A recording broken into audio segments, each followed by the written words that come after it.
Buenas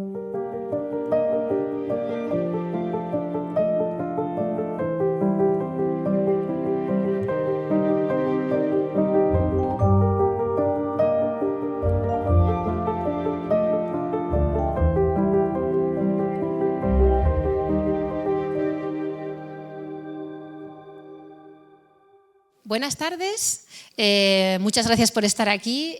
Yo venía solo a saludar a Javier, como ven con bolso y todo, pero bueno, soy la subdirectora general de Patrimonio Cultural de aquí del Ayuntamiento de Madrid, María Domingo, y quería lo primero agradecerles que hayan venido hoy, que hayan venido porque veo muchas caras que se han repetido a lo largo de estas semanas, que nos hayan acompañado en este ciclo del que estamos pues muy contentos que se haya podido llevar a cabo. Ha tenido todo el ciclo un nivel extraordinario a nivel de contenidos, a nivel académico, y estamos muy satisfechos y muy agradecidos, ¿no?, a todos ustedes por la acogida, ¿no?, tan estupenda que ha tenido.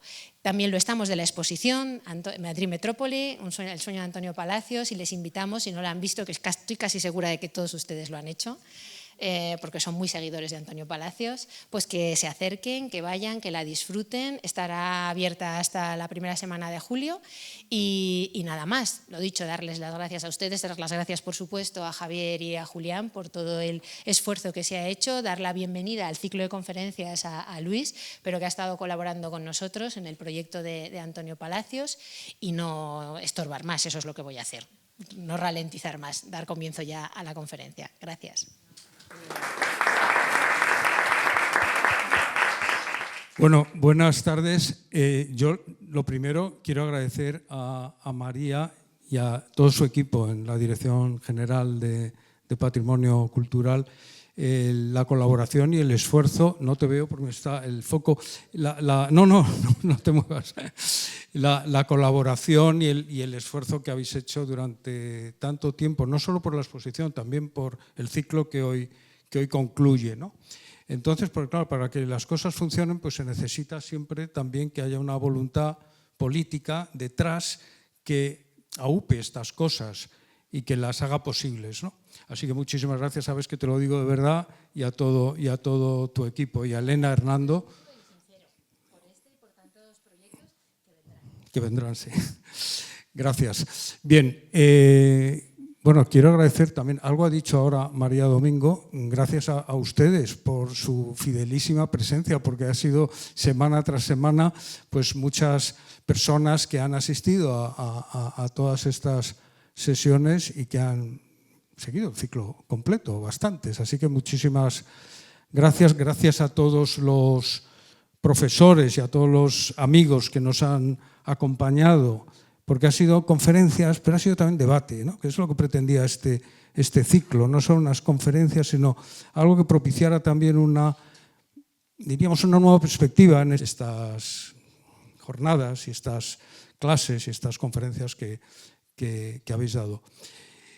Naturalmente, todo esto lo estoy diciendo también en nombre de Julián, que no veo, que está por ahí como codirector del ciclo. Bien, entonces, como decía, este ciclo lo que ha pretendido es volver a mirar la figura de Antonio Palacios. La última gran mirada fue en el año 2000 con la exposición que se hizo en el Círculo de Bellas Artes, organizada por los Armero. Jacobo Armero ha estado también aquí participando en la exposición y en el ciclo de conferencias. Y entonces, pues pasados estos 25 años, creo que ha sido una buena ocasión para volver a pensar, como estábamos hablando ahora antes nosotros, en esta figura tan compleja, de la que se han dicho tantas cosas y a veces contradictorias entre sí, y que bueno, la hemos tratado desde muchas facetas, pero siempre intentando enfocarla desde ese Palacios de lo Urbano. La exposición y el ciclo se llama Madrid Metrópoli, el sueño de Antonio Palacios. Entonces siempre pensando en ese Palacios que construyó la ciudad, que ha sido una de las claves o uno de el leitmotiv realmente de este ciclo, ¿no? Entonces está muy bien que lo concluyamos contigo, Luis, porque vas a hablar de Palacios, vas a hablar de Madrid, vas a hablar de la ciudad de Madrid en el tiempo convulso de Palacios. Bien, a Luis Moya, pues realmente pues no hay que presentarlo, como se suele decir, porque lo conocen, yo creo que casi todos ustedes. Ha sido una figura fundamental en el estudio de la ciudad de Madrid, de la arquitectura y del urbanismo de la ciudad de Madrid. Me atrevería a decir, no me atrevería a decir, debo decir también que en la defensa del patrimonio de Madrid, porque yo recuerdo, bueno, tantas acciones que has hecho, pero mi vida contigo cuando eras vicedecano del Colegio de Arquitectos de Madrid, y bueno, pues las acciones que tienes en mente en defensa del patrimonio urbano de nuestra ciudad, ¿no? Él ha dedicado al urbanismo, ha sido catedrático de urbanismo en la Escuela de Arquitectura de Madrid, ha enseñado en otras muchas universidades españolas y extranjeras, tiene un sinfín de publicaciones sobre este tema y de proyectos de investigación que iniciaste con tu tesis, con la arquitectura, vamos, con vivienda social, pública, pero luego ya pues de la que vas a hablar hoy un poco, que fue de partida, pero que luego has tenido pues muchísimos trabajos, muchos de ellos sobre la recuperación de Madrid o proyectos de recuperación de zonas y de barrios de Madrid, ¿no? Entonces, en ese sentido, pues Luis Moya es una figura fundamental para hablar de este campo que vamos a tratar esta tarde. Podría y me encantaría decir más cosas de ti, pero lo que no quiero es quitarte tiempo. Así que, bueno, pues muchísimas gracias a todos por asistir al ciclo. Espero que les haya servido, que era su intención, no tanto para cerrar cosas, sino para abrirlas, ¿no? Pues, y que dentro de 20 años, que se cumplirá los 100 años de la muerte de Antonio Palacios, pues sin duda que todos nosotros estemos otra vez aquí y sigamos contemplando pues nuevas facetas que yo creo que muchas de ellas pues han sido planteadas en este ciclo, en esta exposición. Muchísimas gracias. Y perdón si me he alargado.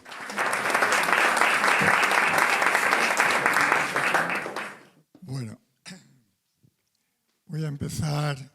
Luego me voy a sentar. Me parece que me lo conectaba una persona automáticamente, ¿no? Ya está, vale.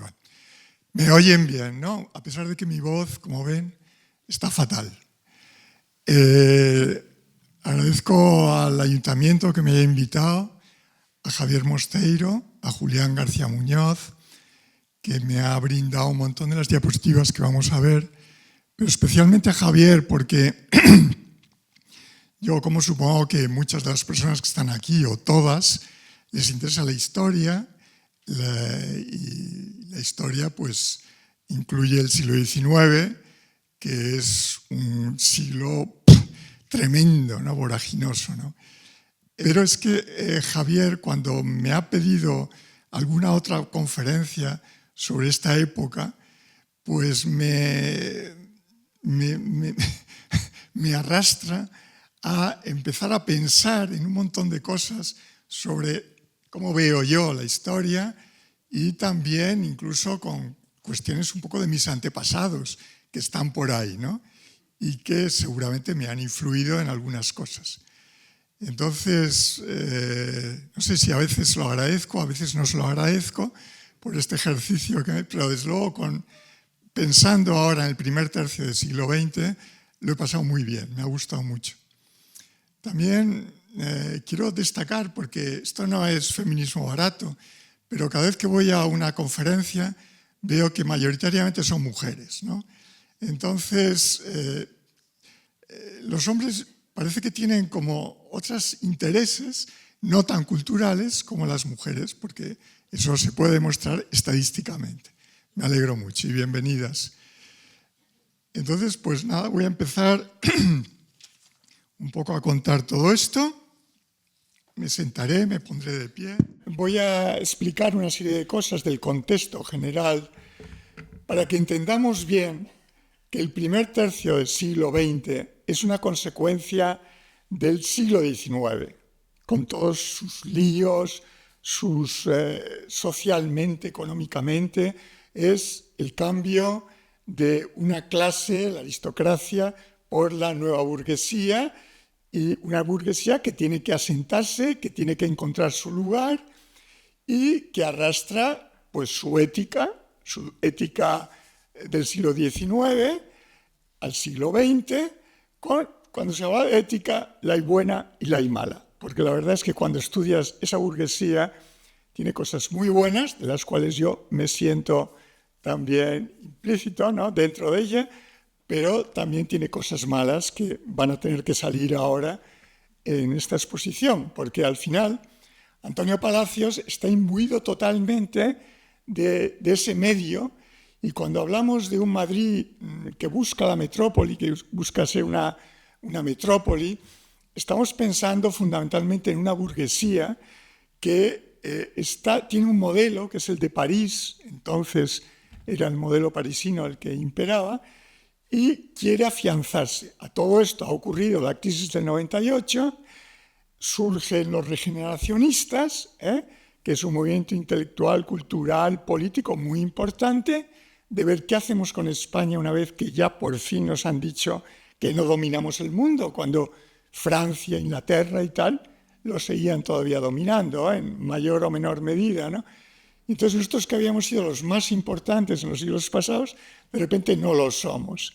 Y Madrid es una ciudad que no es nada importante, o sea, no le voy a llamar villorrio porque eso sería un poco ya exagerado, pero es una ciudad muy administrativa, que apenas tiene industria, tiene talleres, que se va produciendo con el siglo XIX y con la primera pequeña insinuación de la industrialización, que veremos algunas cosas por donde se produce en Madrid y todo eso, porque espacialmente situar todo esto es muy importante, ¿eh? No se lo digo yo, que soy un arquitecto, pero muy urbanista, ¿no? Entonces, es interesante dónde se fraguan las ideas y dónde se plasman, ¿no? Entonces, es un Madrid que tiene un ensanche, en fin, de que también hablaremos y tal, pero en definitiva, es una pequeña ciudad europea, no tiene ninguna trascendencia, y en cambio una burguesía que se siente que es la clase que domina el poder y que tiene que dejar huella de eso, y que tiene que hacer una ciudad a su imagen y semejanza. Y tiene arquitectos buenísimos, entre los cuales se incluye Antonio Palacios, que recogen ese mensaje y hacen pues obras estupendas que aquí han sido contadas y que por tanto yo no voy a contar ya. Por cierto, que también del urbanismo, de la parte urbanística de Palacios, la más específica, tampoco voy a hablar mucho, aunque voy a hacer una coletilla al final sobre su concepto de ciudad y la voy a contrastar con la mía, aunque naturalmente comprendiendo la suya, porque es la de primer tercio del siglo. La mía ya han pasado muchas cosas, ¿no? Pero les remito al artículo de Javier Mosteiro, precisamente, que describe perfectamente, vamos, totalmente documentado e interpretado, toda esta cuestión de Antonio Palacios con respecto al urbanismo, desde el más particular al de los proyectos urbanos a media escala, a de los grandes proyectos, algunas veces ensoñaciones de Antonio Palacios. Bueno, para entender lo que ocurre en ese momento, pues hay que referirse a los nuevos inventos técnicos, ¿no?, que son los ferrocarriles, la electricidad, el teléfono, el horno de Bessemer, que produce el acero, que es muy importante en construcción. Y tenemos ya aquí que pensar que la gran industria española en general y madrileña particularmente es la construcción, ¿eh? Y eso nos explicaría muchas cosas de por qué, mientras que otros países se hacen cargo de la fuerte inmigración de la gente que vivía en malas condiciones en el campo y viene a la ciudad a aspirar a que no sean las inclemencias del tiempo las que les marquen el comer o no comer, se produce un enorme problema de la vivienda en el que, pues, por ejemplo, Palacios no entra, no es una crítica hacia él. Yo creo que está metido en un mundo en donde tiene suficiente trabajo por otras vías para preocuparse también de esto. En realidad, en España hay muy poca preocupación por esto. Y ahora mencionaré un poco por las diferentes leyes, cosas que se han producido administrativamente para subsanar esto, pero no como en otros países como en Inglaterra, Francia, Alemania, Austria, etcétera, que han puesto gran parte de su dinero y de su trabajo y tal en intentar resolver el problema de la vivienda. Como me ha anunciado Javier, es que es mi tema, o sea, que es que inevitablemente voy a hablar algo de esas cosas, ¿no? Pero luego ya ocurre, yo si no han leído a Stefan Zweig, este gran escritor famosísimo en el primer tercio y bueno, hasta bien entrado el siglo XX, es un austriaco, alemán, judío, que tenía una fama impresionante, le leía todo el mundo, de toda tendencia, sus amigos eran los grandes músicos del momento, los grandes poetas, los grandes escritores, y él no concebía que pudiera ocurrir algo como la Primera Guerra Mundial. Con la Primera Guerra Mundial se queda asombrado, ¿pero cómo? Pero mis amigos, los poetas, los escritores, los músicos, de repente me vuelven la espalda, ¿Pero cómo es esto? Eso no es posible, ¿no? Y le sigue dando vueltas en este libro que se llama El mundo de ayer, Le Monde d'hier. Es genial este libro para entender el primer tercio del siglo en Europa. Realmente de España solamente habla un poquito, pero habla de Europa, que es lo que nosotros para entender España, porque nosotros al final somos Europa y esto hay que entenderlo, ¿no?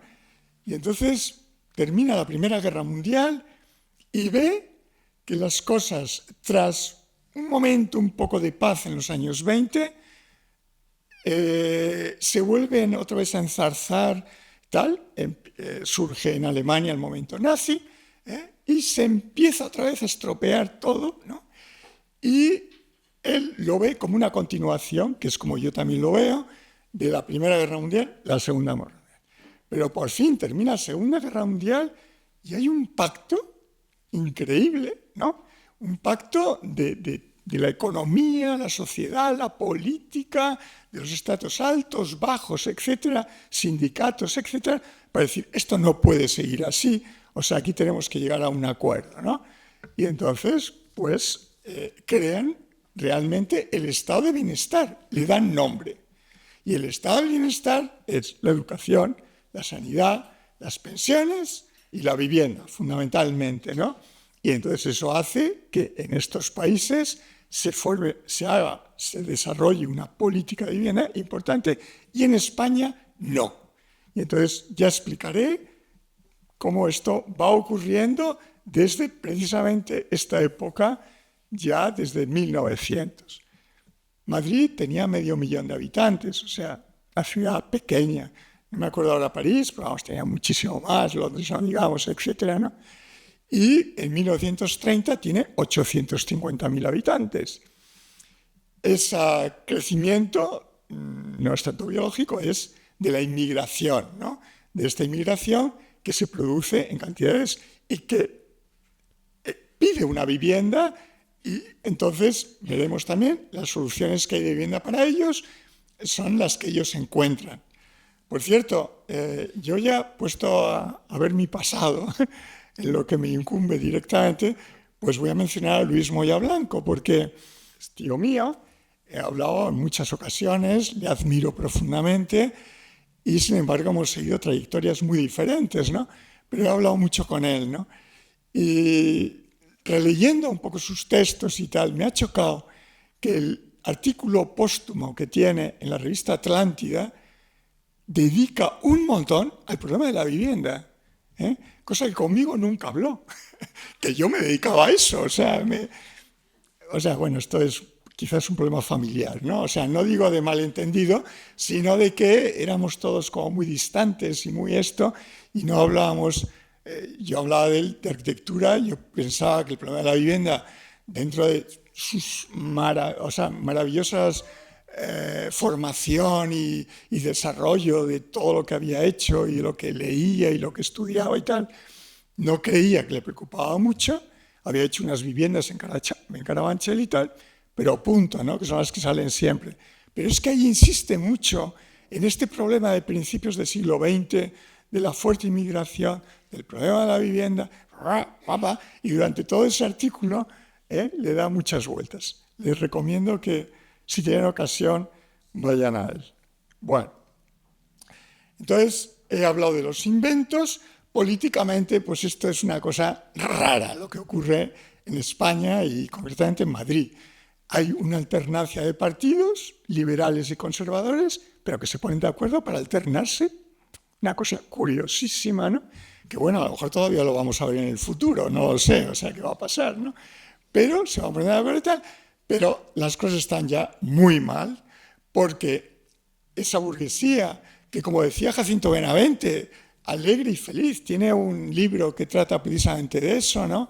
Junto con un contraste social impresionante que va organizándose, porque claro, los campesinos mientras estaban en el campo estaban dispersos, pero si todos trabajan en una fábrica, en un taller, en una ciudad, en un espacio, de lo que les decía, que es que el espacio es muy importante para entender las cosas y concretamente esta especie de revolución de una clase que dice no, esto no puede seguir así y tal. Entonces está la gran huelga de 1917 con muchos muertos, de la que no se habla prácticamente en nuestra historia, pero que tuvo bastante trascendencia en ese momento, sobre todo en Madrid, ¿no?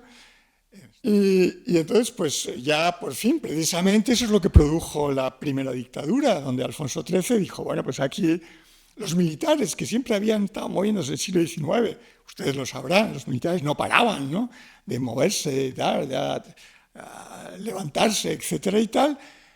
En ese momento también estaban muy inquietos, entonces Alfonso XIII decide darle a Primo de Rivera la dictadura de primavera, 1924, y a partir de ahí las cosas se tranquilizan relativamente hasta que ya las primeras elecciones de la República, 1931, pues ya sale, digamos, las izquierdas o el Partido Socialista o como se le quiere llamar.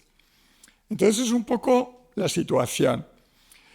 Dentro de esto, en lo que nos atañe más la arquitectura, el urbanismo, luego irá, pues también, volviendo otra vez a Luis Moya Blanco, hay otra cosa que me ha interesado mucho y es sencillamente, él se dice que es el último arquitecto clásico en España, el último real, o sea, él no es ecléctico, es clásico, ¿no? Y él lo tenía muy a gala, que él era un arquitecto clásico.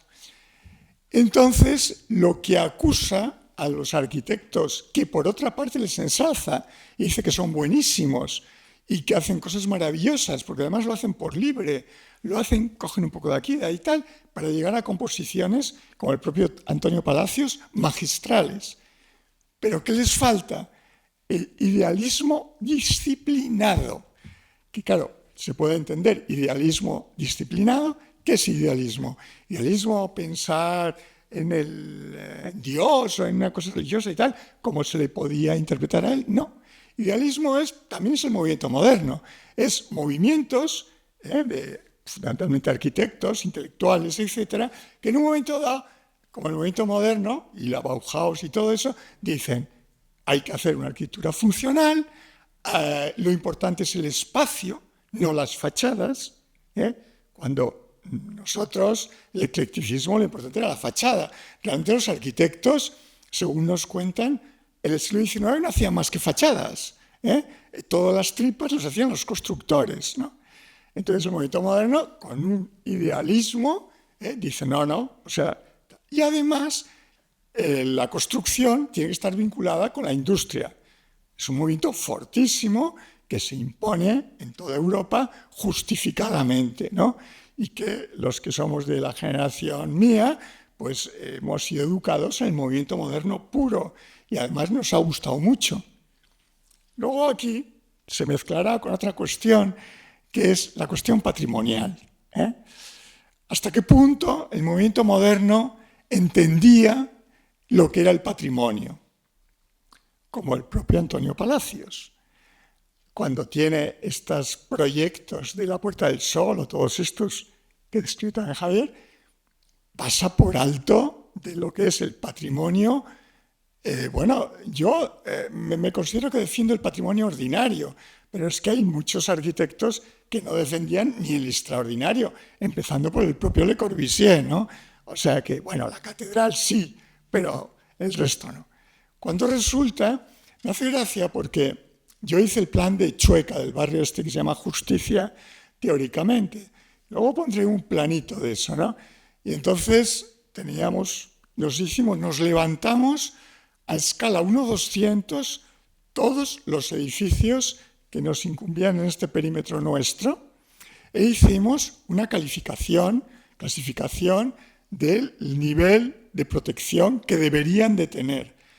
Y vamos, el 50 o 60% había que protegerlos, no porque fueran extraordinarios, sino porque tenían calidad arquitectónica y tenían otra cosita que es la memoria colectiva. Término que, por cierto, yo creía que era de siempre, pero otro día no me acuerdo quién la enunció por primera vez, a lo mejor alguien aquí del culto auditorio lo sabe, ha surgido recientemente y es que es perfecta para explicar por qué nos interesan tantos edificios, por qué no podemos hacer obras masivas, y por qué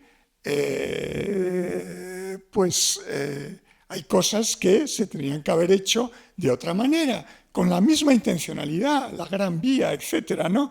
Pero hoy, siglo XXI, con lo que conocemos, con lo que hemos estudiado y tal, nos lo plantearíamos de otra forma. Esto no va en demérito de Palacios, quiero aclararlo, tiene unas ideas muy bonitas. Por cierto, a mí una que me gusta, que lo comentaré ahora ya, o sea, me voy a saltar ya todo, porque si no así sigo, no voy a enseñar las diapositivas y ya comentaré solamente las diapositivas, ¿no? Pero bueno, todo lo que es Nuevo Madrid, la Ciudad Jardín, que es un desarrollo después de la Casa de Campo, toda esa zona hacia el noroeste, hacia la sierra, hacia lo mejor que tenemos en Madrid, pues ustedes saben que tenemos una línea del Madrid bueno y el Madrid malo, dicho en pocas palabras, que si trazan una diagonal que va desde la carretera de Barcelona hasta la carretera de Extremadura, todo el norte es estupendo, todo el sur deja que desear. Pero deja de que desear no porque haya pobres, más pobres, tal, no sé qué, es que hasta el terreno falla. Es que mientras que el terreno del norte es estupendo, arenoso, la vegetación crece muy bien y tal, al sur tenemos los limos y las peñuelas famosas que son una maldición. O sea, es que construir ahí es carísimo, produce un montón... Bueno, en fin, luego ya veremos alguna cosa de estas. Bueno, la Primera Guerra Mundial es muy importante y para Madrid es fundamental, porque esa burguesía de repente encuentra que tiene una oportunidad. No entramos en la guerra, por favor, y entonces le suministramos todo desde para comer, acero, Cataluña, textiles, etcétera, el País Vasco, y a unos precios estupendos, ¿no? Con lo cual, los años 20 son unos años locos, porque son consecuencia de todo ese dinero que se había ido acumulando en la Primera Guerra Mundial. Eso también yo creo que es importante. En fin, esa burguesía madrileña tiene a un personaje que también Javier Mosteiro ha estudiado y desarrollado y que también aconsejo su lectura, que es Luis Bellido, que es un gran arquitecto que precisamente se encarga de todo lo que es el equipamiento de la ciudad. El matadero, el mercado de frutas y verduras, promueve como arquitecto municipal.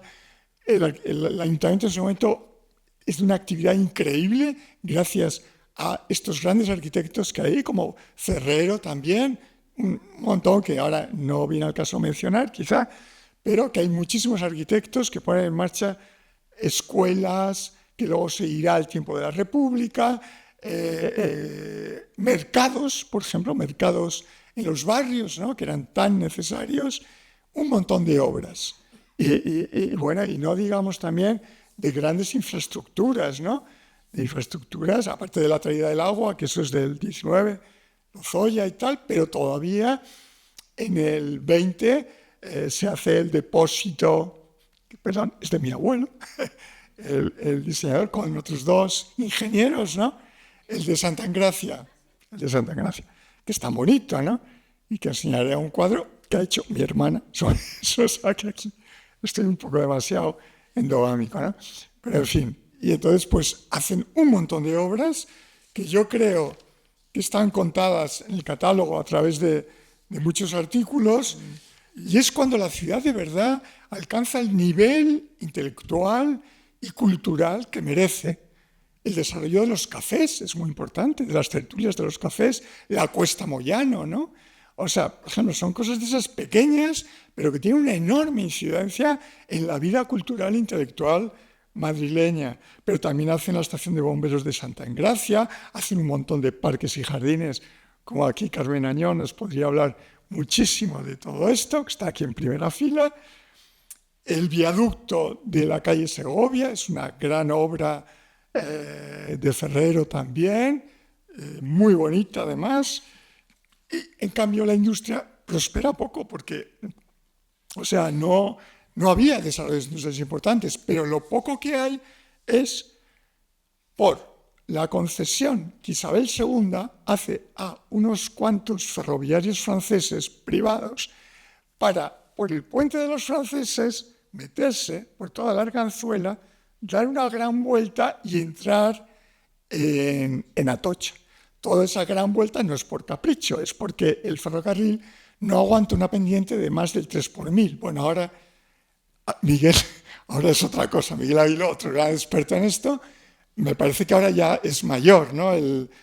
Pero entonces 3 por 1000. Entonces, claro, tienen que ir subiendo con mucho esfuerzo y cuando llegan a Atocha ya llegan exhaustos, no pueden llegar ni al nivel de la plaza de Atocha, se quedan por lo bajo, que ha sido siempre la cruz de la estación de Atocha. Qué pena que su fachada principal se queda ahí bajito, ¿no? Son un desnivel y tal. Entonces, sobre esto, sobre todo el impacto en el barrio de Arganzuela, también se hizo una exposición aquí en el Palacio de Cibeles, muy bonita, explicando todo lo que se llama el ferrocarril de contorno, que luego dio lugar a lo que se llama el Pasillo Verde Ferroviario. El Pasillo Verde Ferroviario, antes de que se hiciera Madrid-Río, está una cota un poquito más alto y fue una operación impresionantemente importante, porque lo que hizo fue un ferrocarril de una sola vía y de transporte de mercancías, lo transformó en cercanías, con lo cual toda la población que entonces tenía que venir en autobús, en no sé qué, en coche fundamentalmente, puede venir ahora en el cercanías, se vinculó con estaciones de metro y sirvió a Madrid, y esto de que estamos todos tan orgullosos en Madrid de nuestro transporte público, cosa que no puedo decir, pero vamos, ni Viena, ni París, ni tal, o sea, voy a decir también las cosas que estamos muy contentos, ¿no? Y que funcionan muy bien, entre otras grandes cosas fue por esto del Pasillo Verde. Pues bien, esta exposición fue una investigación que hizo García Trovato, mi mujer, y llevó aquí, hizo todo un análisis de 3 años, yendo al Museo del Ferrocarril, etcétera y tal, a los archivos, y fue una investigación muy bonita, de la que queda hoy un libro que también se los recomiendo si les interesa toda esta zona de ahí, ¿no? Y bueno, me voy a quedar aquí y ahora voy a empezar a poner las diapositivas, que ya es hora, ¿no? Ese mundo industrial tan duro lo reflejó muy bien este pintor que se llama Mario Sironi. Es un poco de esa escuela italiana de principios de siglo que refleja muy bien lo que es la ciudad que se transforma, ¿no? Después del impresionismo y todo eso. Estos, de una forma un poco surrealista y tal, reflejan esa angustia de la soledad de los barrios industriales. A mí me parece que está muy bien reflejado aquí. Y bueno, esto es el Londres industrial, este es el Londres de los slums, de las viviendas con un sistema de aprovechamiento máximo del terreno, terrenos privados. Entonces consiste en hacer tiras muy largas, esto es lo que seguimos haciendo cuando queremos aprovechar exhaustivamente el terreno. Es tiras muy largas, casa, callecitas de 5 o 6 metros y servidas por esto. Ese es un sistema que aquí se puede ver pues, en nuestros barrios periféricos todavía perfectamente. Y bueno, estas son ilustraciones muy conocidas de Doré, ¿no? De esta forma de vivir, de esa ciudad contaminada del siglo XIX. Y también esa congestión no, porque lo de los coches ha venido después, pero es que ya antes en estas ciudades había una congestión impresionante, ¿no? Entonces es un dibujo de Fernando Terán, que a mí me gusta mucho, entonces pues refleja un poco, de una forma también un poco abstracta, lo que es el chabolismo, da igual de qué época, ¿no? Porque esto se está produciendo, todavía tenemos la Cañada Real, aunque no es exactamente esto, pero en fin, durante muchos años. O bien esto, que es increíblemente la M30, con edificios cuando todavía primero, no sé si recordarán los mayores, la autovía de La Paz, la celebración de los 25 años, que luego es la M30 por el este de Madrid, ¿no? Que divide con la parte de Moratalaz, todas estas cosas. Bueno, a mí es que esta foto me gusta mucho porque es frente a todo ese lío y tal, es un poco como Sironi, ¿no? Es la foto equivalente a Sironi de la cabra en un basurero, claro, que no se altera, mira con filosofía griega casi todo ese mundo que existe ahí, ¿no? Y bien, no he mencionado un personaje que creo que es fundamental, que es Freud, Sigmund Freud, ¿no? Y es fundamental porque por primera vez, y esto habla mucho de esa burguesía de principios del siglo XX, se pregunta, ¿pero quién somos? O sea, ¿por qué somos así? O sea, que me parece que es trascendente. Por eso tuvo la fama y sigue teniendo la fama que tiene, porque es donde, desde mi punto de vista, por primera vez profundiza en la mente humana, ¿no? ¿Por qué hacemos las cosas que hacemos? Entonces lo saco. Y este es mi admirado Stefan Zweig, ¿no? Del mundo de ayer. Y aquí, pues, es cuando Alfonso XIII coge a Primo de Rivera y hacen la primera dictadura. Y luego este es un personaje que para mí, me vino hace tiempo y luego le estudié y le he seguido, que es Ángel Fernández de los Ríos. Era un periodista que tenía ideas sociales, fue concejal de Madrid en ese breve periodo de la Primera República Española y tal. Y él no era partidario de la extensión de Madrid, sino de reformar el interior y reformarlo para las clases más necesitadas. Lo único que pensó como gran operación es estas dos plazas que están justo fuera de las rondas, que nos hicieron la Plaza de Europa, por ejemplo, ¿no? Estaba justo ahí en Alonso Martínez, Bilbao y tal, y con una idea, es decir, o sea, España somos muy paletos, no entendemos nada, tal, no sé qué, ¿no? El regeneracionismo puro. Entonces, vamos a hacer ahí una serie de hoteles para extranjeros, para europeos,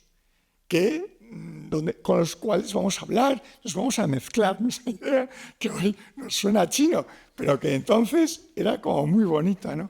Bueno, Ángel Fernández de los Ríos luego tuvo que exiliarse a París y no tuvo más trascendencia. Esto es solamente para ilustrar esto de la alternancia política, conservadores liberales, porque arriba parece...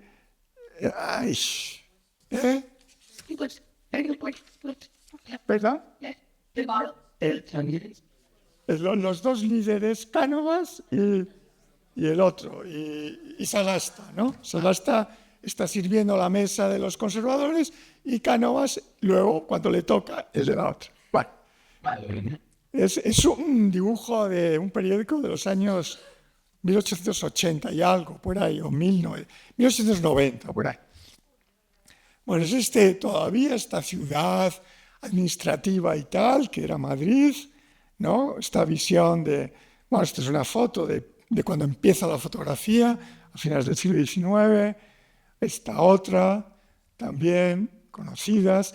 Esto refleja un poco esta idea de imitar a París con los bulevares, en donde los Haussmann en París dijo, vamos a hacer estas cesuras que hacían en el tejido, porque París era un continuo tal, como la Gran Vía, ¿no? Una cesura, entonces hacemos unos bulevares con unas dimensiones suficientes para que pase un ejército como este de aquí y controle un poco la situación. Esa era una idea. Bueno, esto todavía, en fin, para ustedes todo esto es muy conocido, es entrañable, ¿no? Estas figuras de esta burguesía bien vestida, bien educada, bien, ¿no? Y ahí en esa esquina, como me parece que está comentando Javier, es donde está el edificio de Palacios del Río de la Plata, el Banco del Río de la Plata, que estaba todavía sin hacer, ¿no? Y que, por ejemplo, ese edificio tendría un cierto valor patrimonial. Vale, ya. Entonces, luego, al mismo tiempo, otra influencia en Madrid que era curiosa, ¿no? Es la City Beautiful, la ciudad bella, que es un movimiento que empezó en Chicago, en una exposición universal, y que se trataba de embellecer la ciudad, ¿no? Y aquí los arquitectos, los urbanistas, el ayuntamiento, estaban muy, o sea, yo lo voy comprobando, muy al tanto de lo que ocurría afuera. No era una sociedad aislada intelectualmente o culturalmente. Y entonces hicieron en lo que era los caballos, el hipódromo, que como saben, el hipódromo, cuando el rey cedió los terrenos de la Zarzuela, se trasladó, se amplió por fin. O sea, los pequeños, como yo, por ejemplo, todavía salíamos a Bilbao por Bravo Murillo. No estaba abierta la Castellana. La Castellana se abrió en los años 50. O sea que, y entonces se hizo los nuevos ministerios. Bueno, se hizo antes, o sea, el proyecto es de la República, es la gran obra de la República, con una idea también que tiene su trasfondo político, porque es después de una época de mucho liberalismo económico, por no decir neoliberalismo, que es un término neo, ¿no? Pues Azaña y Largo Caballero y todo eso, lo que intentaron es concentrar la administración para que funcionara bien, los lazos de relación entre ellos fueran, y entonces les ocurrió hacer los nuevos ministerios, ¿no? Que lo hizo Zuazo estupendamente, gran arquitecto también. Bueno, todo esto. Bueno, y esto también lo habrán visto ustedes, es una forma de resolver la vivienda al proletariado. ¿Qué hacían? Pues la burguesía tenía una parcelita, construía una vivienda en un edificio en renta, entonces vivían en la primera planta. Tengan en cuenta que todavía a final del 19 no había ascensor, por tanto ya subir una planta no estaba mal, ¿no? Abajo tenían el servicio doméstico y luego media burguesía, baja burguesía y proletariado arriba. Bueno, no sé si lo habrán visto. Que no lo ha visto, pues es curioso, porque esto refleja una forma de habitar en las buhardillas, ¿no? Bueno, esto también está visto. Esto también es una anécdota porque también, ¿no? Porque el Palace, que es de 1912, el Ritz es de 1910, pues la gente, los campesinos que venían a trabajar a la ciudad, no sabían los oficios, sabían trabajar el campo, pero no los oficios, ¿no? Entonces, el nivel de la construcción en Madrid era muy endeble. Y también cuenta Luis María Blanco que aquí se trajeron fontaneros ingleses que enseñaron fontanería a los madrileños y que a partir de ahí la fontanería en Madrid fue bastante bien, hasta que, diría yo, hemos perdido bastante luego. Pero en fin, es una opinión también particular. Entonces, bueno, pues todos estos edificios que la Casa del Cura, en el Principio de la Gran Vía, que es de Juan Moya, también un tío mío, y el seminario, que también es de él, enseño, estoy enseñando todo de la familia. Y bueno, pues edificios estupendos, los Jareño que hay por aquí y tal. Bueno, entonces, esto es el Plan Castro, que cuando la reina Isabel II hizo la concesión a los ferrocarriles franceses por abajo, por la Zarzuela, aquí vemos el puente de los franceses y el ferrocarril que viene por aquí, ¿no? Y da la vuelta para subir a Atocha. Pero aquí, Carlos María de Castro, que era un ingeniero, arquitecto, que por cierto ahora hay unas jornadas en el Colegio de Ingenieros o algo así, que están buscando personajes, y Castro es fundamental, personajes que eran ingenieros y arquitectos, ¿no? Yo es algo que, como mi familia también ha sido ingenieros y arquitectos, lo entiendo perfectamente frente a toda esa pelea gremial. Esto no tiene nada que ver con palacios y tal, pero se lo cuento ya que estoy en ello. Pero los arquitectos, de repente, de hacer fachadas, descubrieron que ellos podían hacer mucho más, y entonces se encumbraron un poco y fueron desplazando a los ingenieros, en cuanto que los arquitectos, especialmente españoles, podíamos hacer todo, infraestructuras, ¿no? Y entonces hubo un despegue de la ingeniería y de la arquitectura. No sé, Miguel, luego si quieres opinar un poco de esto, será interesante tu opinión. Yo la veo así, ¿no? Entonces, Carlos María de Castro era ingeniero, era arquitecto y era funcionario del ayuntamiento, ¿no? Entonces, persona modesta, muy capaz, pero que no se impuso a nadie y menos iba a imponer a la reina, y por tanto todo este ensanche se quedó en agua de borrajas, porque ahí se impuso pues ese barrio de talleres y tal, que realmente con la operación del Pasillo Verde lo hemos recuperado para hacer otra vez un barrio residencial que está estupendo, ¿no? Bueno, esta es una casa de mi familia, de Villanueva 26, porque esto también es un poco anécdota, pero es curioso. La buena burguesía del siglo XIX vivía en el casco histórico, evidentemente, en casas que estaban bastante bien. Y entonces parece ser que los fines de semana el padre y la madre salían a ver el ensanche de Castro, a ver dónde había una casa que les iba, ¿no? Y entonces buscaban. Y eso es la historia de mi familia y de muchísimas más que encontraron esta. La imagen del dibujo que encontraron es un poco anterior del siglo XIX. Es una casa modesta, pero desde luego no tenía calefacción, ¿no? Y estas cosas, pero donde vivía esta burguesía con una ética muy asentada, muy bien construida desde mi punto de vista. Y entonces salían las casas en renta, que esto es la Casa de la Moneda de Jareño, que está en la Plaza de Colón, que se tiró, desgraciadamente, gran pérdida para nuestro patrimonio. Y no sé qué ahora que se piensa hacer, no es otra cosa que a lo mejor Alberto Tellería también nos podría contar, porque le está dando vueltas a esto y está aquí.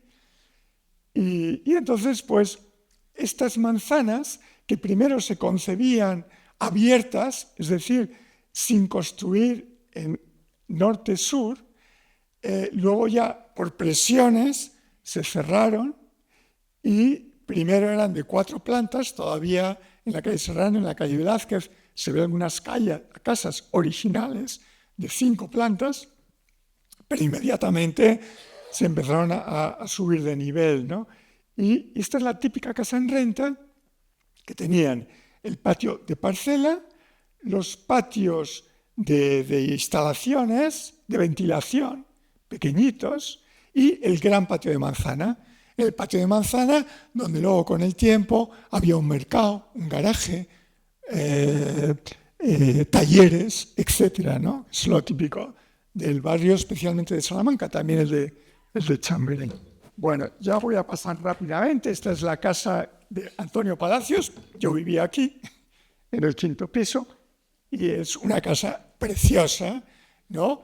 Que además con este concepto muy del siglo XIX, todavía, que estaba la mitad de la casa hacia la calle, era la casa representativa, y la casa hacia atrás era la del servicio y los hijos, de tal forma que calefacción solamente había hasta la mitad. Los hijos, el servicio, no teníamos calefacción, ¿no? Y entonces, al entrar, estaba el despacho del padre de familia y tal. Bueno, voy a ir ya rápido porque es que si no, no me... Bueno, este es el Boulevard de la calle Velázquez, un boulevard impresionante, precioso. Y este es el Boulevard de los Boulevares, de Alberto Aguilera. Y bueno, este es de lo que ya he mencionado, la gran obra, una de ellas, de Bellido, pero esta fue la más grande, del Matadero, que era 16 hectáreas, ¿eh? O sea, era inmenso, con todo tipo de edificios, llegaba el tren, había apeaderos, era como una pequeña ciudad dentro de la ciudad. Este es el viaducto de la calle Segovia. Este es la pintura de Carmen Chumoya. Igual, esto era una cosa que me he quedado por decir, que yo estoy al lado. Este es mi plan, que estoy al lado de la Gran Vía, en donde todos los edificios en rojo hay que protegerlos. Y después los marrones, y luego los amarillos, y solamente tiraríamos los blancos. Bueno, si ahora vamos a ver las imágenes de la Gran Vía, y esa gran cesura inmensa, donde Antonio Palacios, muy consecuente con su época, y con un Le Corbusier que ya estaba publicando que no valía la pena nada la ciudad antigua, ¿no? Dice que todo... cascotes, no sé cómo dice, y roña, cascotes y roña. Yo diría, oye, Antonio Palacios, hombre, Antonio, que aquí es que hay un montón de edificios que valen mucho la pena, ¿no? Pero, en fin, ya digo, son dos épocas, dos situaciones. Nunca he conocido a Antonio Palacios. Y bueno, entonces, la otra forma de vivir la gente que no tenía medios era con lo que se llama Mitkaserne, que es que el edificio principal daba a la fachada, se compartía la escalera con todos estos hogares que eran estas pastillas entre patios que tenían 2,5 metros, 3 metros, ¿no? Y es Mitkaserne, que viene del alemán, y es porque representa un poco lo que eran los cuarteles en Alemania y tal. De esa forma, estas parcelas se aprovechaban totalmente, ¿no? Y era un negocio del rentista, ¿no? Del rentista. Lo otro es la famosa corrala, que ustedes conocen perfectamente, ¿no? Que es también lo mismo. O sea, el edificio principal, por ejemplo, aquí, el edificio principal, aquí la escalera, que en cada planta va sirviendo, en este caso, a 1, 2, 3, 4 y 5 viviendas que son ciegas por un lado y solamente ventilan a través del corredor que da este patio, que luego nos ha parecido entrañable. Bueno, pues yo, que soy muy partidario del patrimonio, sin embargo, esto me lo cargaría, porque esto es una forma de vida absolutamente dura, tremenda. Hombre, ahora se están haciendo de una vivienda, o sea, de 2 viviendas una, tal, hay técnicamente más formas de tal, pero una vida muy dura, porque no había ninguna intimidad, no había absolutamente nada. Bien, luego estas son casas buenas, por ejemplo, de la calle Almagro. Esta es muy bonita porque es un pintor que tiene aquí su estudio. Él viviría probablemente aquí y alquilaba estas casas, y luego las famosas buhardillas. Aquí son unas buhardillas estupendas, pero fíjense que daba a este patio, o sea que esta casa realmente es fachada y a este patio nada más. Aquí hay a veces que hay patios de servicio medianeros, pero en este caso no lo hay.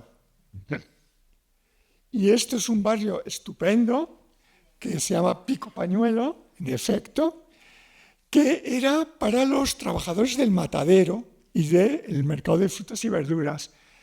Y es de Escondrillas, un gran arquitecto de principios de siglo, y es racionalista y al mismo tiempo tiene sus toques como modernistas, ¿no? Les aconsejo que lo vayan a ver, se conserva bastante bien, y luego tenía además una gran cosa, y era la fachada pequeña se remataba con unos bajos comerciales. Este barrio se deterioró mucho cuando la fuerte inmigración en los 80 y por ahí, y fue considerado un barrio medio marginal de prostitución y de droga, ¿no? Hoy, en cambio, es un barrio que está recuperándose, porque claro, es estupendo, las viviendas son muy racionales, muy buenas, los espacios son muy buenos, ¿no? A ver, que me he saltado uno. Bueno, esto es cómo va creciendo el barrio de Salamanca, por ejemplo, poco a poco. Estos son, sin embargo, al mismo tiempo, vamos a ver, el barrio de Salamanca, la gente no podía pagarse más que esa guardilla o ese semisótano, ¿no? Realmente, o bien una mit-caserne o bien una corrala. Entonces, ¿dónde se desarrollaba Madrid? Se desarrollaba a lo largo de las carreteras, de las 6 carreteras de llegada a Madrid. La carretera de Irún, la carretera de Barcelona, etc. Y entonces, entre medias del ensanche y esas carreteras, y esos vacíos, se iban formando colonias. Colonias, algunas de ellas muy buenas, muy interesantes arquitectónicamente y espacialmente, ¿no? Entonces, bueno, una que a mí me parece destacable es la de Bellas Vistas, que está en Franco Rodríguez, ¿no? Porque tenía unas vistas impresionantes. Es que realmente el barrio de Tetuán no lo digamos mucho, porque todavía no se han dado cuenta muy bien la gente de lo bueno que es este barrio, pero tiene unas vistas impresionantes sobre toda la Sierra de Madrid, la Casa de Campo, etc. Y siempre ha sido así, ¿no? Hay algunos compañeros que viven ahí que lo han descubierto no hace mucho. Bueno, entonces había estas, podríamos hablar muchísimo de todo esto. Aquí es donde se ve más el ferrocarril ¿no? Y todo lo que es la Arganzuela, todavía en una época que es de talleres. Ahí estaba un barrio que se llamaba del Japón. Yo creo que nunca hubo japoneses, vamos, yo creo que chinos como mucho, ¿no? Pero vamos, pero se llamó así, porque nosotros tampoco distinguíamos mucho, seguimos sin distinguir mucho un chino de un japonés. Y había barrios muy marginales. Luego vivían, por cierto, en la calle Peñuelas, las trabajadoras de la fábrica de tabacos, de embajadores, que estaban muy bien organizadas y tenían enfrente de la fábrica de tabacos un lugar que les apoyó la reina para guardar a sus hijos, y entonces entre ellas se cuidaban los hijos mientras trabajaban las otras. Había también servicios sanitarios, etc. Aquí, en esta época, había 2 gremios de mujeres totales, ¿no? Una era estas, trabajadoras, y otra las lavanderas, que por cierto eran casi todas gallegas, El mundo gallego era un mundo muy particular, no voy a entrar ahora a explicarlo, pero hacía que las mujeres gallegas emigraran mucho a las ciudades y a Madrid especialmente, y se dedicaban a lavar ropa a lo grande en el Madrid, en el Manzanares, un Manzanares todavía no muy contaminado, hasta que estos talleres que se formaron ahí empezaron ya a dejar, soltar el agua negra hacia el río, y se acabó ese negocio, ¿no? Que, por cierto, otro hito en la depuración de las aguas, que no se habla tampoco y que fue importantísimo, es la del alcalde Tierno Galván, cuando convirtió un río contaminadísimo en un río puro. porque todo el agua que se vertía al Manzanares tenía que pasar por depuradoras, ¿no? Y entonces es cuando le dijeron, otra anécdota, señor alcalde, esto nadie se entera, como de hecho los políticos infraestructuras son poco amantes, pues están debajo de tierra, no se ven, ¿no? Y entonces don Enrique dijo, bueno, vamos a poner unos patos y unos peces, ¿no? Y así la gente se va a dar cuenta que el agua está limpia. Entonces, como todavía había mucha hambre, porque en las orillas del Manzanares vivía la gente que no podía comprarse la casa o alquilar la casa en otro sitio. Estaba llena de mosquitos, esas casas eran muy insalubres, ¿no? Entonces los patos desaparecían. Fueron trasladados a Enrique, que se están comiendo los patos. Dice, no importa, repongan los patos, que total todos los patos son iguales, ¿no? O sea, a mí me hizo gracia esa anécdota porque, bueno. Esto es lo de la exposición que ya he hablado, con lo que es la vía de contorno, con lo que es la exposición aquí, que fue impresionante, pues tiene unos espacios muy bonitos, ¿no?, para hacer exposiciones. Y esto, bueno, pues esto es, no pudimos evitar los urbanistas decir, bueno, todo esto, ¿cómo podemos relacionar Madrid-Río con el Pasillo Verde y con el centro de Madrid, con la Plaza Mayor, ¿no? Entonces buscamos las vías que podían ser paisajísticas y que acababan siempre en un puente del río. ¿Y por qué no hacer eso? O sea, quitar un poco de tráfico, hacer vías arboladas, de paseo, de todo esto, que bajara la gente a disfrutar de esta maravilla que es Madrid-Río y el Pasillo Verde. Bueno. Y hay un personaje que lo voy a pasar rapidísimamente, pero que es importantísimo en Madrid, que es Arturo Soria, ¿no? Este es un gran pensador y al mismo tiempo hombre de negocios, que a mí me parece que son figuras que no se deberían de perder. El pobre hombre, como planteó una cuestión que iba en contra de los negocios, porque el conflicto en Madrid se formaba entre los propietarios del suelo, intramuros, digamos, y los de las fincas de la periferia.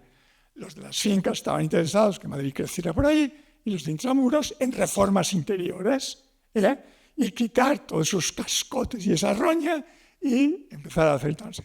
Entonces eso fue una pelea que, por ejemplo, no le permitieron al plan de Salaberry de 1904 y al plan de Núñez Granés de 1910 ampliar Madrid, porque todavía la fuerza de los propietarios era muy grande.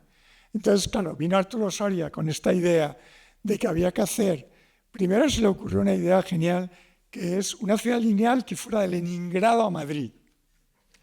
La siguiente ya cortó un poco los visos y una circular. Y al final se quedó en los 5 kilómetros, 200 metros que existen hoy para su ruina final, porque al final se peleó con todo el mundo, se arruinó, acabó fatal la compañía metropolitana, la compañía ¿no? Pero era un personaje verdaderamente interesante, que ha estudiado mucho Arturo Terán y muchos otros. Esto porque esta es la ciudad alrededor de Madrid y bueno, y esto es la ciudad tal, pues una ciudad que tenía 600 metros de ancho, dos supermanzanas de 200 metros a cada lado, más un bosque de 100 metros.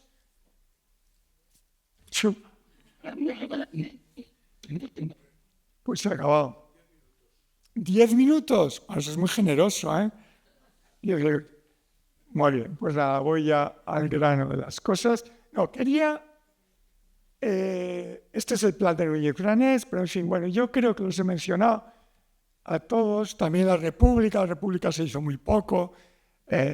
Está lo de Howard, que influyó los planes de la República para la ampliación por la Castellana, de Suazo y Janssen, el hipódromo, tal, no sé qué, que en fin, estupenda obra de arquitectura, con Torroja como gran ingeniero que hizo las cúpulas. Y entonces aquí la operación del este. Eso también se ha contado, voy a pasar por ello, pero estas son las parcelas que afectan. y estas son ya reformadas. Bien, y esto es, si se fijan aquí abajo, esta cesura, machaque, y este es el barrio que yo tenía que defender, ¿no? Entonces, imagínense que para mí siempre... Bueno, por cierto, que además hizo dos mundos. El mundo de la Gran Vía, que iba estupendo, el Madrid alegre y divertido, ¿no?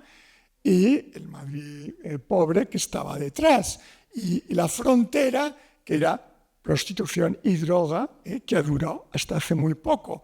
Porque, por cierto, Palacios también mencionó este problema. Este problema pareciéndole mal. Él decía, él con su visión, que una operación de estas tenía que haberse adaptado y haberse construido armónicamente con lo que había alrededor. En su favor, hay que decir eso. Bueno, patrimonio que se tiró. Estas cosas yo creo que ustedes las han visto. Paso. El tráfico de los años 50, ¿no? Porque el tráfico es tan demoledor como la piqueta. O sea, el tráfico, menos mal que ya se le va poniendo un poco de control, pero claro, podemos llegar a... Y esta es una operación muy buena también de Otamendi, o de Palacios con Otamendi, que es, siguiendo las rondas, todo lo que es Reina Victoria, la construcción de los edificios Titanic, que eran edificios inmensos. Y aquí la colonia metropolitana con Ciudad Jardín muy bien hecha, ¿no? Esto es un barrio muy bueno. Estos son los edificios, se llaman Titanic, impresionantes, con su bulevar, que ya queda cuarto y mitad, este bulevar, 4 caminos, con un Titanic aquí, ¿no? Pero todavía con el carro, con las mulas. Joaquín Costa, o sea, cuando se estaba haciendo todas estas rondas. ¿Y esto? Bueno, esto es lo de Palacios, es que lo veo de sus leyendas. Bueno, esto es todo lo que era esa ciudad jardín, que por cierto, esta visión unipersonal, cuando estos grandes personajes se ponen a crecer en Madrid, pero lo mismo él que Le Corbusier y que otros muchos, ¿no? Claro, es que esto es imposible, ¿no? Los grandes crecimientos, que por cierto, también lo dices tú, Javier, en tu artículo, es que al final es el acuerdo de un montón de gente, es muy complicado, muy largo, muy tal. Entonces, dices, bueno, usted puede pensar lo que quiera, pero es que la ciudad es muy difícil que se desarrolle como lo ha pensado usted en su cuarto, luego lo que pensó en su cuarto de no estar, que eso es otra cosa que podemos hablar, porque yo no me creo que el final de Palacios fuera en un cuarto de 1,80 por 2,40. No puede ser, es imposible. Bueno, de eso ya podemos hablar luego, ¿no? Entonces, pero, sin embargo, fijándonos con atención, que coge Aravaca, Pozuela, tal, todos esos pueblos y tal, qué bien trazado está. O sea, a mí me encanta cómo traza los diagonales, como todas esas supermanzanas triangulares. No es ninguna idea, no es ninguna tontería, es una gran idea, ¿no? O sea que, pero claro, imposible, o sea, totalmente imposible. Entonces quería decir eso, fundamentalmente, aquí el entronque con tal, y bueno, ya todas estas cosas que han sido tan comentadas, son locuras desde mi punto de vista, y acabo con este dibujo que para variar es de mi tío Carlos Moya, otro, que es un dibujo muy bonito de Callao en los años 30, hecho allí, con el caballete hecho, ¿no? Que está muy... Y nada, ya acabado. Se acabó.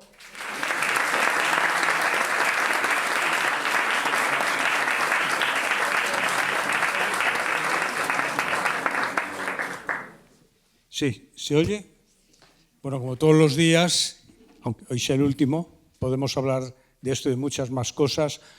Si tienen alguna pregunta o algún comentario en el público, porque si no me veré obligado a hacerlo yo, o Julián. No, yo sí te comentaría, porque me ha parecido muy interesante tu exposición, Claro, a mí me ha llamado mucho la atención en todo este estudio que hemos hecho esa relación del Palacios. Tú has empezado hablando pues, del tejido residencial, que conoces también, y que Palacios tocó también, al nivel que has dicho, de burguesía, etcétera. Pero luego ese Palacios, que entiende también la ciudad como movilidad, y ligado el tema de la habitación humana al de la movilidad, ¿no? Y entonces, por ejemplo, con el plano que has terminado del Nuevo Madrid, que es muy temprano, es anterior a todas esas fantasías, que no eran tan fantasías, pero que eran fantasías, bueno, de eso hemos hablado mucho. Eso es del año 17, creo recordar, y es verdaderamente pues, una cosa muy interesante, muy justificada, porque has puesto estos dos planos estupendos que tenemos en la exposición. El proyecto tiene muchos más, con todos los perfiles de las calles, de todo, hasta el arbolado, y tiene una memoria perfectamente justificada. Es decir, que a mí siempre me ha interesado en Palacios cómo llegaba a justificar tanto estas actuaciones, en esta quizá podemos entender menos extraña que la que sobrevuela la Casa de Campo, por ejemplo, pero en todas ellas está eso muy ligado al medio de transporte, a los tranvías o al ferrocarril, ¿no? Entonces, en este caso, pues así lo hace. Habla cita Howard, porque esto se hace cuando está Letchworth Garden City en su esplendor, como él reconoce en la memoria, pero habla también de este otro personaje esencial que has puesto, que es Arturo Soria, ¿no? Que también es una experiencia interesantísima por cuanto, una vez más, vincula habitación y un medio de transporte, ¿no? Y que eso mismo pues, es lo que sale también en este que acabas de proyectar, en esta experiencia tan interesante de Reina Victoria, en que se recorre con un tranvía, una vez que ha llegado el metro a Cuatro Caminos. La propia compañía urbanizadora metropolitana, son los Otamendi, pues tienen la concesión de ese tranvía y hace toda esa gran calle, ¿no? Tan ancha y espléndida, y que termina además en el Parque Metropolitano, cuyo nombre está claro, estaba ligado. Ahora el metro ve a reivindicar el nombre de esa estación que se ha cambiado, que me gusta mucho Vicente Aleixandre, pero el metro tiene una memoria subterránea que todavía existe en la ciudad, como la estación de Lista, por ejemplo, ¿no? Entonces la estación de Metropolitana estaba muy bien porque era el metro, el medio de transporte, el que había constituido todo ese esquema urbanístico, ¿no? Pues está muy bien que ahí viviera Aleixandre, a quien admiramos tantísimo, ¿no? Pero yo reivindicaría que el nombre de Metropolitana, ¿no? Y ese mismo sistema de vinculación, vivienda, nuevos medios de transporte está en ese proyecto tan llamativo que es el VIAR, la Gran Vía Aérea, que prolonga la Gran Vía por encima de la Casa de Campo, ¿no? Entonces está ligado, esas torres, esos rascacielos, esos pilonos, como él los llamaba, eran básicamente residencia, eran viviendas, ¿no? Ligadas una vez más, una experiencia, podemos decir, pues muy arriesgada, pero a unos nuevos medios de transporte, ¿no? ¿Tú ves la figura de Palacios en este sentido, pendiente de la vivienda y también del transporte o de la transformación de los medios de transporte de una forma tan íntimamente conectadas? Me voy a poner muy urbanista, ¿eh? O sea, lo advierto ya desde ahora. Hombre, yo lo que veo muy positivo es la línea, el metro, ¿eh? Y esa idea que tenía también Palacios de pensar con el metro incluido. Y ese metro no solamente era noroeste, sino al contrario, desde la primera línea iba hacia el sur. Eso me parece muy positivo. Lo de los grandes pilonos y tal, no sé qué, yo creo que entre las cosas que el patrimonio debería de conservar es la topografía, ¿no? Y respetarla y tenerla como en mucha consideración. Todo ese poder que manifiesta con tal, a mí personalmente no me convence, ¿no?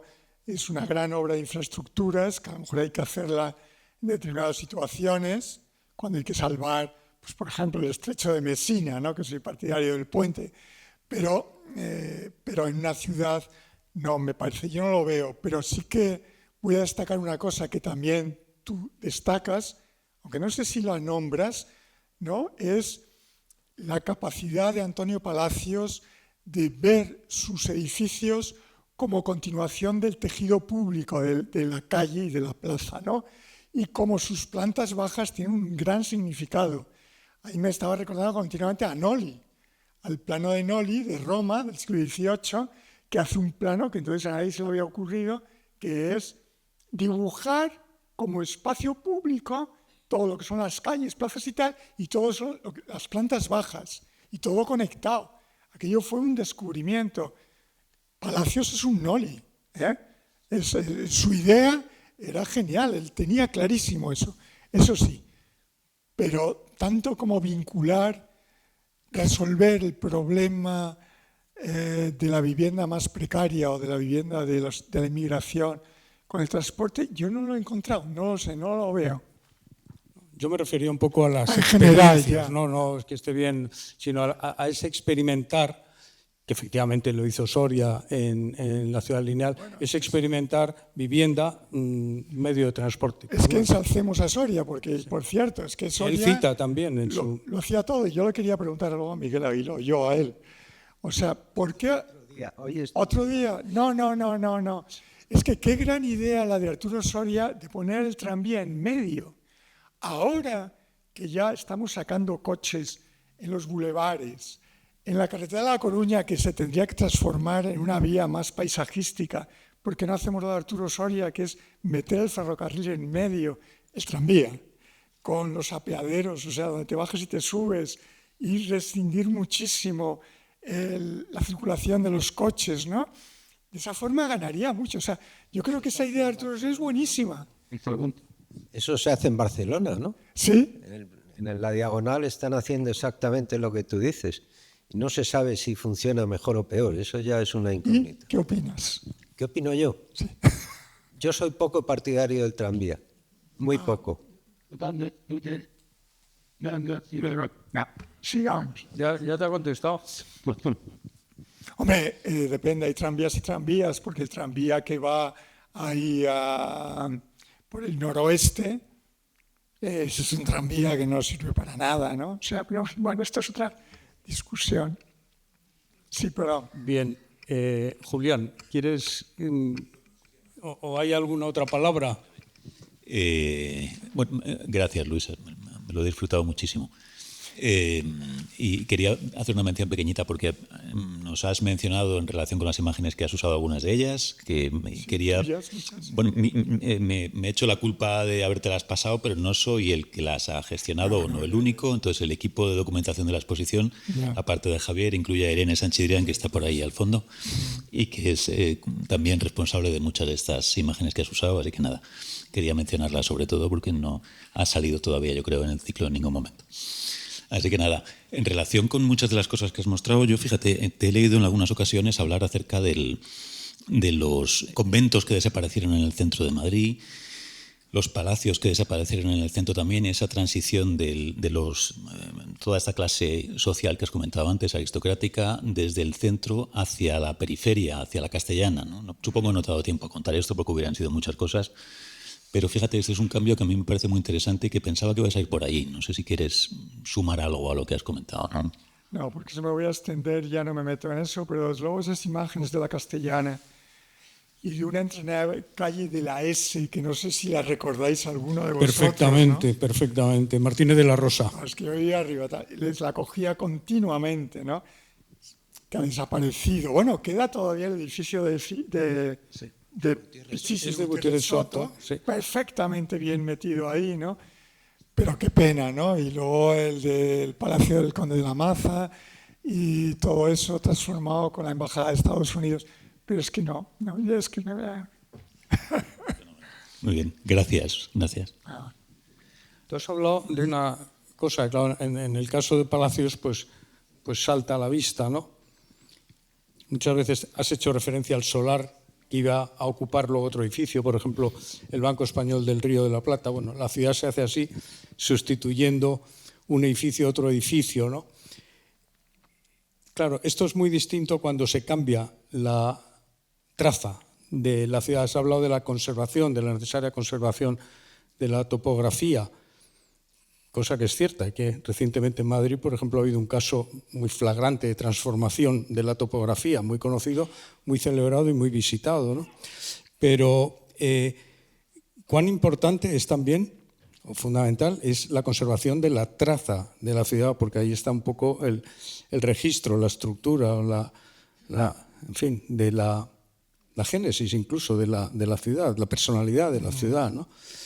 Entonces, claro, Palacios no fue el único en ese momento en superponer una ciudad a otra, como vemos en su transformación para la Puerta del Sol, por ejemplo, con absoluto desprecio de la ciudad existente, no ya de los edificios, esa roña y cascotes, sino era del propio trazado, inventándose, por ejemplo, un eje norte-sur. El valle, sí, o sea, sí, olvidándose. Un eje norte-sur que pasa por el centro de la Puerta del Sol y tal. Claro, otros lo hicieron todavía más, con más intensidad. José Luis Oriol, por ejemplo, en 1921, en esos años. Más tarde Zuazo, que también tuvo unas intervenciones muy duras en las reformas internas, ¿no? Tú, como urbanista y como gran defensor del patrimonio urbano, ¿qué nos podrías decir de esa necesidad, o a lo mejor no tan necesidad, de la conservación de la traza de la ciudad o de la forma urbis? Yo le hubiera buscado a Palacios a pocos metros del Banco de La Plata, parcelas por este barrio que he estudiado, que eran perfectamente demolibles los edificios y que podía haber hecho ahí cosas estupendas.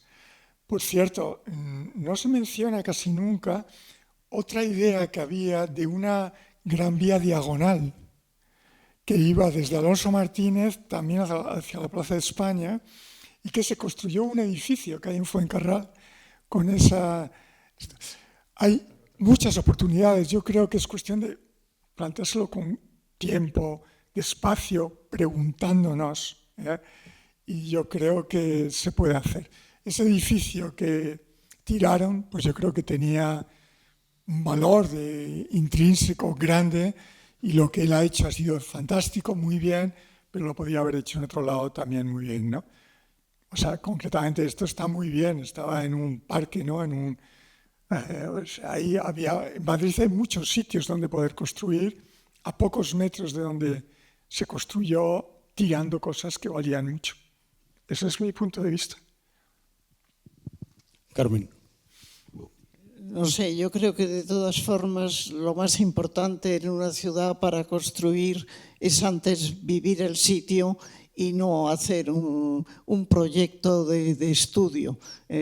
Tenemos en Madrid casos flagrantes, por ejemplo, la Embajada Americana.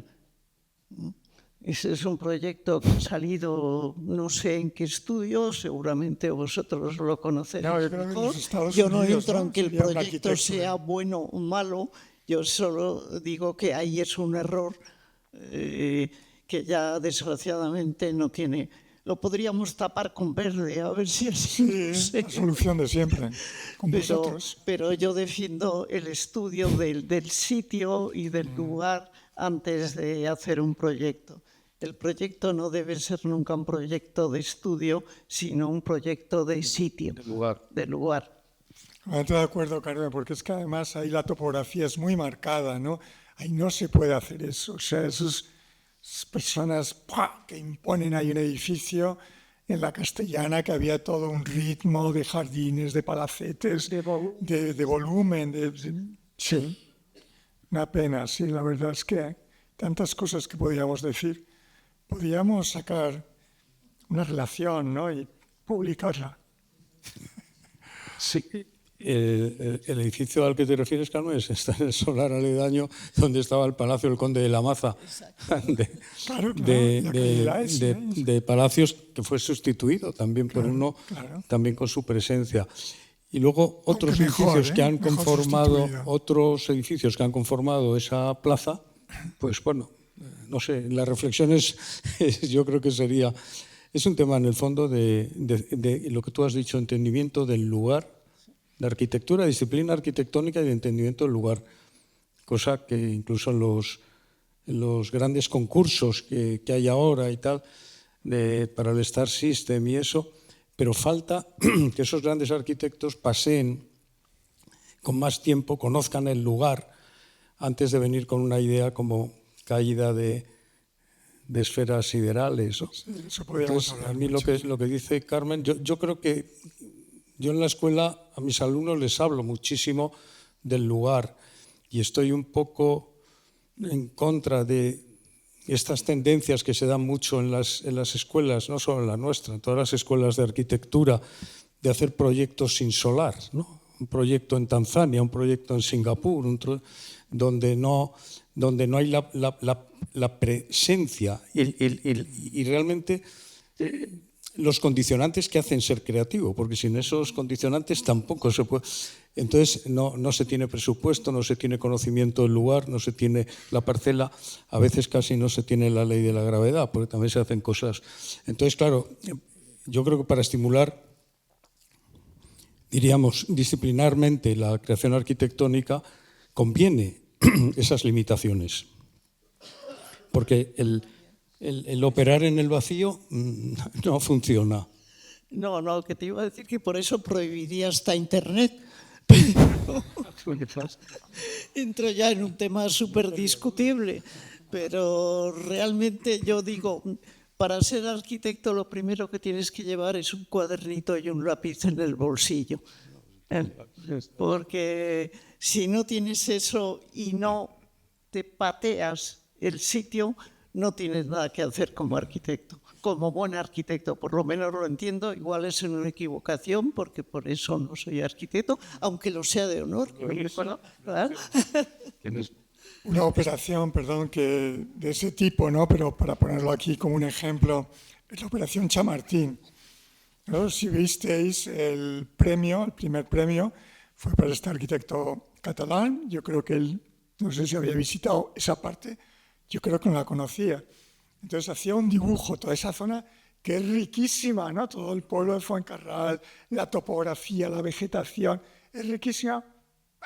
Hace su eje y luego lo que ya a mí me indignó cuando hace una trama así, o sea, un eje longitudinal, una retícula transversal y en el extremo de esas calles transversales lo deja así a lápiz como indicado. Ay, os estoy explicando por dónde debéis seguir. Continuación de estas vías transversales.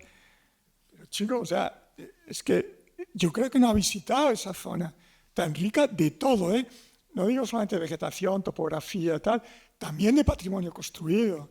O sea, que es tantas cosas. Y en efecto es... ¿Hay alguna pregunta más, Alberto? Alberto. Sí. No, ahí te lo llevan. La verdad es que, claro, hablar a toro pasado, 100 años después del tratamiento del patrimonio que tenían en esa época, también es un poco duro. Hay que pensar que, por ejemplo, el Palacio del Conde Muguiro que tiran para hacer el Banco del Río de la Plata, para ellos era un edificio reciente, no un edificio patrimonial. Nosotros decimos, tiraron ese palacio en 1860, y decía, sí, ese palacio recién construido, pensarían ellos, no era nada realmente tan valioso. Y luego, por otro lado, hay que tener en cuenta que el gran ejemplo siempre era París. Y en París, el París de Haussmann, que fue una operación destructiva de patrimonio como no se ha conocido en Europa ninguna igual, porque fue brutal, o sea, barrieron barrios enteros. Sin embargo, como fue tan exitosa y se completó, ahora tenemos ese maravilloso París de Haussmann que nos parece realmente fantástico y que luego es el que quería tirarle Corbusier. O sea, que en realidad nos damos cuenta de cómo van pasando las épocas. Y yo creo que aquí, cuando se hace la Gran Vía y todos siguen con estos planes, es porque ellos quieren hacer retrasados, como siempre pasa en España, que se llega con retraso, un París de Haussmann. Chueca decía que la Gran Vía era un corte que había dejado dos bordes tumefactos hinchados en la ciudad, y tenía razón, lo refleja muy bien, además, porque dice, ha dejado las medianeras a la vista. Es un espanto, pero claro, deja las medianeras a la vista porque no se hace como en París, que siguen y siguen hasta que tapan todas las medianeras. En París se hace tanto en la operación de Haussmann que nos hemos olvidado que han borrado cascos, una ciudad entera para construir la nueva ciudad. Claro, desde nuestro punto de vista, pues ahora nos parece toda una barbaridad. O sea, por ejemplo, esta arquitectura del 19, que a nosotros nos parece muy digna y muy bien construida, también es porque después ha venido el movimiento moderno y hemos borrado el uso de los estilos, la arquitectura nueva borraba de tal manera la antigua que nos comenzó a parecer que estábamos borrando un pasado muy importante. Pero para ellos, en efecto, eran casas roñosas, que decían no tienen instalaciones, no tenían... Fíjate lo que supuso simplemente el ascensor, que además supone una revolución social brutal. Las casas esas que has sacado, la casa burguesa, se hacía que estuviese mezcladas las clases sociales, lo cual favorecía incluso el ascensor social. O sea, esos proletarios que vivían en la Boardilla podían tener ayuda de los burgueses porque la señora conocía que era una muy buena gente y tenía un hijo y tal. Aparece el ascensor y de repente las casas comienzan a segregarse. El ascensor hace ya que el ático sea de lujo y ya la casa es entera burguesa. Ya no se construyen casas, hay casas obreras y casas burguesas separadas. Se acaba con el ascensor social ese que suponían las casas antiguas. Ellos están viviendo un momento de cambio tan brutal que yo creo que todas estas cosas que nosotros ahora vemos, las encontramos el valor, pues incluso esas corralas no están tan mal para vivir. O sea, esas corralas, el gran problema que tenían es que no tenían baño, no tenían cosas de estas, pero también generaban un tejido social muy fuerte. Mi hermana vivía en una corrala y sí, habría una parte de intimidad, pero había una parte también de colaboración dentro, que se ayudaban todos dentro de la corrala, que era muy distinto a cómo vivimos ahora. Y claro, esas cosas... Ahora nos pueden parecer entrañables, pero ellos las miraban realmente como cosas miserables, porque además tenían ese espejo de París y ese espejo de las grandes ciudades europeas, que era lo que quería ser Madrid y que siempre llegamos con retraso. Creo que ahora estamos quizá poniéndonos, que ya comenzamos a ser una ciudad, digamos, con los medios suficientes para ser como las ciudades europeas. Creo que en el peor momento, en efecto, esa operación Chamartín, que es un espanto, pues es lo que nos está pasando. O sea, hemos llegado en el peor momento de la arquitectura y del urbanismo para alcanzar por fin a Europa. Si lo hubiésemos hecho en el 19, tendríamos una ciudad que habrían derribado el paso histórico, habríamos visto los grabados y habríamos dicho todo lo que tiraron, pero estaríamos orgullosos de nuestra ciudad decimonónica. El problema es que nos hemos quedado a medio camino. Tenemos, pues eso, esa gran vía transformada en una herida con bordes, porque en efecto las medianeras, la gran vía vista detrás, asoman todas las medianeras por todos lados. La telefónica es un espanto como sale por detrás. Y hemos tenido la desgracia de que a todo hemos llegado tarde, de que no se ha hecho del todo y de que todo nos ha quedado como es. Eso sí, tenemos piezas magníficas y por lo menos hay que alegrarse que si tiran un palacio tan bueno como el del Conde de Mugiro, te hagan un banco del Río de la Plata y no te hagan lo que te hacen ahora, que eso sí que es triste. Los últimos derribos y las últimas reformas que hemos tenido en Madrid, o sea, el rascacielos que nos van a meter donde las cocheras de Antonio Palacios en 4 Caminos, un rascacielos de 30 plantas en Chamberí, es un disparate. Es un disparate urbanístico, un disparate arquitectónico, un disparate en todos los sentidos. Y eso es lo que vamos a vivir ahora. Por lo menos, si se lo hubiese hecho Antonio Palacios, habríamos tenido un edificio interesante en ese lugar. De acuerdo, de todas formas, en eso habría que matizar varias cosas, porque el ensanche de París, los bulevares y cómo se vinculaba con el tejido no es lo mismo que la Gran Vía. Pero en fin, eso es como para hablarlo despacio. Yo, si me permites, Javier, invitaría a Pilar Chichegos o a Tomás, que además es ingeniero de caminos, y yo creo que esto también tiene mucho que ver con eso, ¿no? Es ingeniero de caminos experto en Arturo Soria. Y partidario de los tranvías. Además, pues fíjate, aquí estamos sacando la parentela. Bueno, no soy experto en Arturo Soria. Sabes, Luis, porque te invitamos cuando hicimos la exposición con Fernando Terán, precisamente en la Escuela de Caminos, conmemorando el centenario de la idea. Yo, como has recomendado algunas lecturas, yo recomendaría lo que ha publicado el bisnieto, nuestro compañero ingeniero de caminos también, Arturo Soria y Puig. Sí. Y hay un libro fantástico que publicó en su momento la Fundación Ortega Gasset, me parece, con un estudio fantástico de George Collins, que también hay un estudio de Arturo Soria y algún otro más. Yo discrepo en alguna cosa que habéis dicho de ligar el transporte a la idea fundamental de Arturo Soria. Era el transporte, era el ferrocarril de circunvalación y la idea del tranvía. Gratuito, además, ¿no? Bueno, y una ciudad en la que tenía desde un parque de atracciones, que se llamaba así, su propia fábrica de electricidad, etc. Bueno, yo aquí soy el último de la fila, o sea que no voy a decir nada más. Muchas gracias. No, en absoluto, gracias. Gracias y enhorabuena por la conferencia. Fantástica. Estamos en preguntas ahora. Yo, si me dejas, Luis, en relación a lo que dices del costurón, muy bien la palabra, de esa cicatriz de la Gran Vía, recordaros que Palacios se queja de que efectivamente quedó en una estructura lineal, porque lo que quería era ensancharla, y ensancharla con su proyecto de reforma del centro, de Sol, etc. Sí, él se quejaba de ese costurón, pero para extenderlo a todo el centro. O sea, que es... Luis. Hemos dicho todo ya. No sé. Bueno, es que lo de Alberto sí es verdad, ¿no? Pero joder, eso es una discusión grande, ¿eh? O sea, que es... y depende de dónde está y cómo es la sustitución y tal.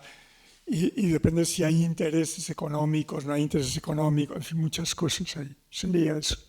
Bueno, nos estamos hablando aquí, ya para concluir, si no queréis hacer ninguna otra pregunta, estamos hablando, con lo que decías, Carmen, del conocimiento del lugar, que a mí me parece tan importante. Y para terminar esta serie de reflexiones, de 9 reflexiones, de 9 días, reflexionando sobre Palacios, claro, me queda así un poco la inquietud de la idea de ciudad que tenía Palacios, porque si por un lado todos entendemos que Palacios entendía muy bien la ciudad, tu tío, perdona que lo cite, también yo, Luis Moya Blanco, decía de este edificio que es un edificio bien plantado en la ciudad, Chueca decía que es un trozo de ciudad, ¿no? Sí. Esa relación de abierto, de espacio que penetra en la...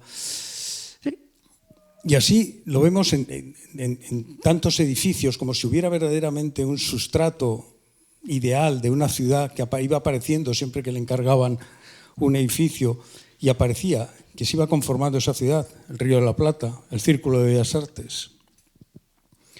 Claro, pero luego cómo se casa esto con esa, podríamos decir, esa casi heterotopía o esa destrucción de la propia ciudad, esa conversión de una ciudad a otra, como vemos en sus reformas para el centro.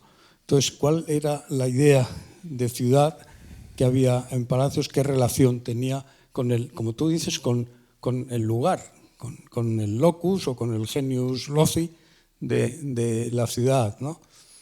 Lanzo esta reflexión como inquietud que tengo. Es muy gordo eso. O sea, en un momento dado di una interpretación simplorra, que es que, claro, en un cuarto de no estar de 1,80 por 2,40, que se le ocurrieran cosas enormes, pues era lo suyo, pero es que se le habían ocurrido ya antes también. O sea que no se entiende muy bien eso. La verdad, una persona que conocía también la ciudad donde se manejaba, en su pequeña escala, ¿no? Que luego les lanzara estas cosas, yo no lo entiendo muy bien. Me veo limitado a opinar sobre eso. No lo sé.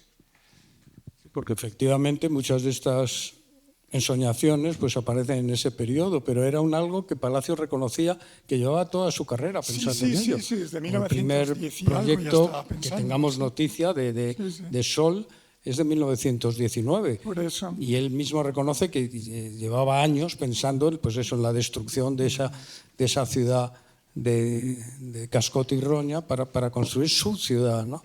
Pero ¿cómo casar esa ciudad con ese pozo, ese patrimonio urbano que ahora sí valoramos?